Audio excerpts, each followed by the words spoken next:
നമുക്ക് ഡ്യൂട്ടിക്കുള്ള ഒരു get ready with me നോക്കിയാലോ. അപ്പോൾ വായു ഞാൻ ഡ്രസ്സൊക്കെ മാറി യൂണിഫോം ഇട്ടുകൊണ്ട് വന്നിട്ടുണ്ട്. ഇനി നമുക്ക് മോയ്സ്ചറൈസർ അപ്ലൈ ചെയ്യാം. ഞാൻ ഈ പോൺസിൻ്റെ മോയ്സ്ചറൈസർ ആട്ടോ കുറേ നാളായിട്ട് ഉപയോഗിക്കണം.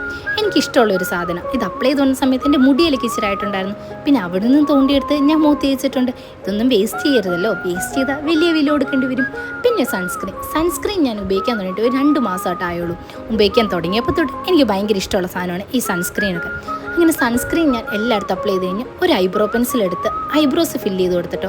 ഈ ഐബ്രോസ് ഫില്ല് ചെയ്യുമ്പോൾ എന്തോ എനിക്കൊരു കോൺഫിഡൻസ് കിട്ടിയ മാതിരി. ഐബ്രോസും കണ്ണെഴുതലും ഞാൻ ഒരിക്കലും സ്കിപ്പ് ചെയ്യാത്ത ഒന്നാണേ.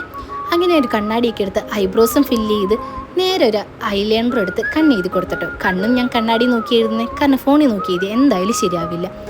അവസാനം പോൺസിൻ്റെ ഒരു പൗഡർ എടുത്ത് ഇത്രയും ചെയ്തതിൻ്റെ മുകളിൽ കൂടെ അതും കൂടി ഒന്ന് ടച്ച് ആൻഡ് പോളിഷ് ചെയ്ത് വിട്ടു. എന്നാലേ ഒരു സമാധാനം കിട്ടുള്ളൂ. പിന്നെ ഒരു ലിപ് ബാം എടുത്തിട്ടു. ഈ ലിപ് ബാമിന് ചെറിയ റെഡ് കളർ ഉള്ളതുകൊണ്ട് വേറെ ലിപ്സ്റ്റിക് ഒന്നും ഇടാറില്ല. പിന്നെ ഏറ്റവും വലിയൊരു ടാസ്ക് ഈ മുടി കെട്ടലാട്ടോ. ഇതൊന്ന് ഒതുക്കി പിടിച്ച് കെട്ടാൻ ഇച്ചിരി പാടാണ്. അങ്ങനെ അതേ കെട്ടി ഒരു വിധം സെറ്റാക്കിയിട്ടുണ്ട്. എങ്ങനെയുണ്ട് നമ്മുടെ ഹെയർ സ്റ്റൈൽ എന്ന് പറയണേ. പിന്നെ ഒരു സ്റ്റഡൊക്കെ എടുത്തിട്ട് പോകാനുള്ള തിരക്കും ഒച്ചപ്പാടൊക്കെ അതിൻ്റെ ഇടയ്ക്കോടെ നടക്കുന്നുണ്ട്. കോട്ട് എടുത്തിടാൻ പോയപ്പോഴാണ് കണ്ടത് വാച്ച് കെട്ടാത്ത കാര്യം. അങ്ങനെ പെട്ടെന്ന് ആ വാച്ചൊക്കെ ഇട്ട് വേഗം ഇവിടുന്ന് പോകാനുള്ള പരിപാടികളാട്ടോ. അങ്ങനെ ഒന്ന് സുന്ദരിയായി കഴിഞ്ഞപ്പോൾ എങ്ങനെയുണ്ടെന്നൊക്കെ കണ്ണാടി നോക്കി പോവാട്ടോ. അത്രേ ഉള്ളൂ. ടാറ്റാ.